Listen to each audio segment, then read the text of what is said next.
क्यों चर्चा में है यूपी का बांदा शहर? वजह जानकर आप भी रह जाएंगे हैरान। कल्पना कीजिए एक ऐसा शहर जहां सुबह 9 बजे के बाद सड़कें सुनसान हो जाती है, दोपहर में सूरज नहीं बल्कि आग बरसती है और रात भी राहत नहीं देती, जहां थर्मामीटर 48 डिग्री पार कर चुका हो और लोग कहते हो अब गर्मी नहीं यह तो भट्टी है। यह कहानी किसी काल्पनिक रेगिस्तान की नहीं बल्कि भारत के उत्तर प्रदेश के बुंदेलखंड क्षेत्र में बसे बांदा की है, जो आज पूरे देश और दुनिया में भीषण गर्मी का नया हॉटस्पॉट बन चुका है। अगर आप पिछले कुछ हफ्तों में मौसम की खबरें देख रहे हैं तो आपने जरूर सुना होगा कि बांदा लगातार भारत ही नहीं बल्कि दुनिया के सबसे गर्म शहरों में शामिल हो रहा है। कई मौकों पर यहाँ तापमान 48 डिग्री सेल्सियस के पार जा चुका है। सवाल यह है कि आखिर राजस्थान, गुजरात या धार जैसे पारंपरिक गर्म इलाकों को पीछे छोड़कर बुंदेलखंड का यह छोटा सा शहर इतना तप क्यों रहा? विशेषज्ञों का मानना है कि बांदा की यह भीषण गर्मी सिर्फ मौसम का खेल नहीं बल्कि इंसानी गतिविधि और पर्यावरणीय बदलाव का नतीजा भी है।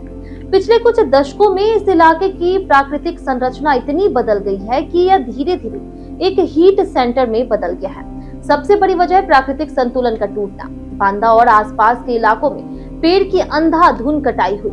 जहां कभी घने पेड़ों की छांव होती थी, वहां अब खुली और सूखी जमीन है।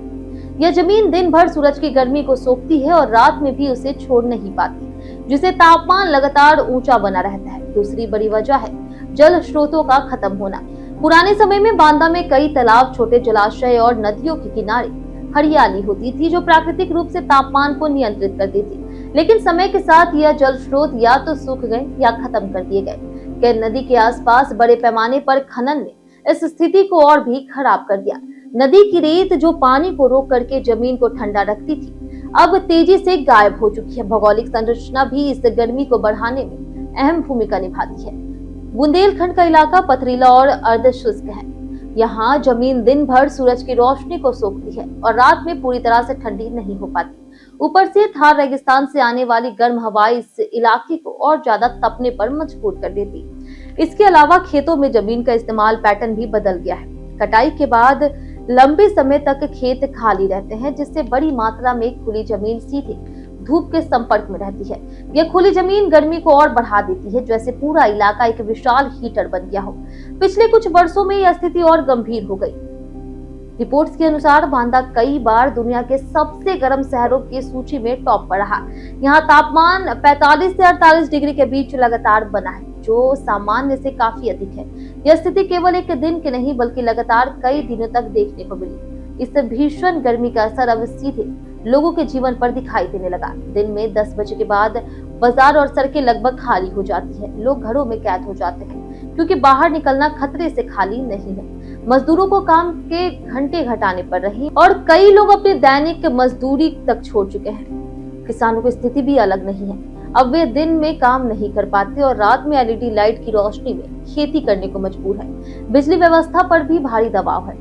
ट्रांसफार्मर लगातार गर्म होकर के खराब हो रहे, जिन्हें ठंडा रखने के लिए कर्मचारियों को पानी तक डालना पड़ता है। सबसे चिंता का बात यह है कि यह समस्या अब केवल मौसम की नहीं है बल्कि एक सामाजिक और आर्थिक संकट बनती जा रही है। पानी की कमी, पलायन और स्वास्थ्य समस्याएं लगातार बढ़ रही है। स्थानीय प्रशासन ने लू से बचाव के लिए कई कदम भी उठाए। पंचायत भवनों को कोल्ड रूम में बदला गया, जहां लोगों के लिए पानी, बैठने और आराम की व्यवस्था की गई है। लोगों को सलाह दी जा रही है कि दोपहर 11 से 5 बजे के बीच घर से बाहर ना निकले और पर्याप्त पानी पीते रहें। लेकिन बड़ा सवाल ये है कि क्या ये तत्कालीन उपाय काफी है या फिर हमें उस मूल कारण पर ध्यान देना होगा जिसने बांदा को इस आग के शहर में बदल दिया।